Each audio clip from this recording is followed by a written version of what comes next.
Hey guys, look what I picked up. This is the Sega Mega Mouse. Actually a mouse for the Sega Genesis. A lot of people remember the Super Nintendo had a mouse, but I don't think many people realize that the Sega Genesis actually had a mouse. Basically this came out in 1994 after Nintendo came out with Mario Paint. So we give Nintendo credit for doing this first, having a mouse on a console, which might have seemed like a crazy idea. Sega in 1994 came out with a game called Sega Wacky Worlds, and it was sort of the same idea. You could make coloring books and animation and stuff. Didn't catch on quite so much. It wasn't really as good as Mario Paint. So this is a little bit lesser known of a device. Taking a look at it, it's incredibly well built. Obviously it's a standard ball mouse, but it has 4 buttons on it, which is really impressive. It's got basically what is the A, B, and C button, and then it has basically what's the start button here. So it's essentially got 4 buttons on it. Like the Super Nintendo mouse, though, it does work with some games other than the game it was intended for. I mean, it came with Wacky Worlds, but there are some other games that it works with.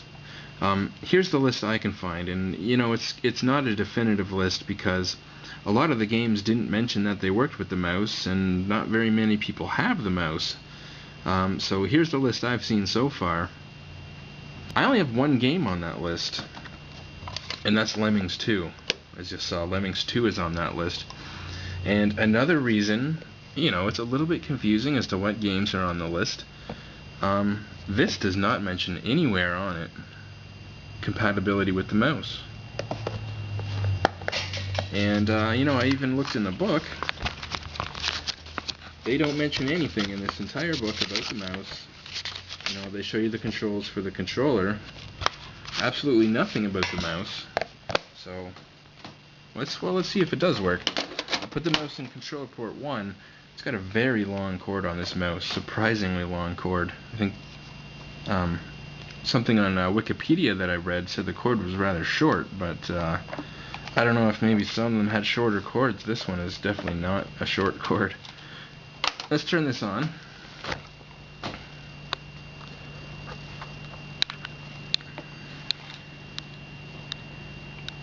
They also released this in Europe. I'm wondering if maybe it came out there first for the Mega Drive, as it was a little bit different looking. It had red buttons to match their Mega Drive Model 2 with the red buttons, but it only had 2 buttons on it, so that was rather strange. So this is Lemmings 2, and so far it looks like it works. There's the mouse there. Actually, this mouse works very well. Wow.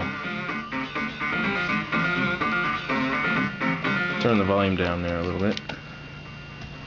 The mouse works very well, considering this thing's from 1994. It's pretty old.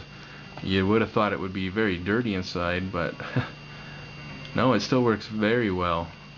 So let's go to play here. First levels. And oh, look at that.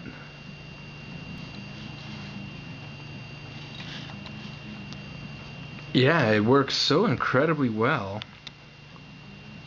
I'm not a huge fan of Lemmings 2. I really liked Lemmings 1, but I never did get into this one. They really did change a lot of stuff, and I guess I just never got used to it. But wow, I mean, this mouse works great. It's just a shame more games didn't support it, because there certainly was a lot of games that could have taken advantage of it. I mean, Scooby-Doo Mystery comes to mind, Rise of the Dragon, Willy Beamish, but I guess it kind of came out a little bit late in 1994. And I picked this up for $10, by the way, which I don't think I mentioned, which is pretty good. Apparently these are pretty hard to find, and so I thought that was pretty good. But yeah, I mean, as you can see, it works perfectly.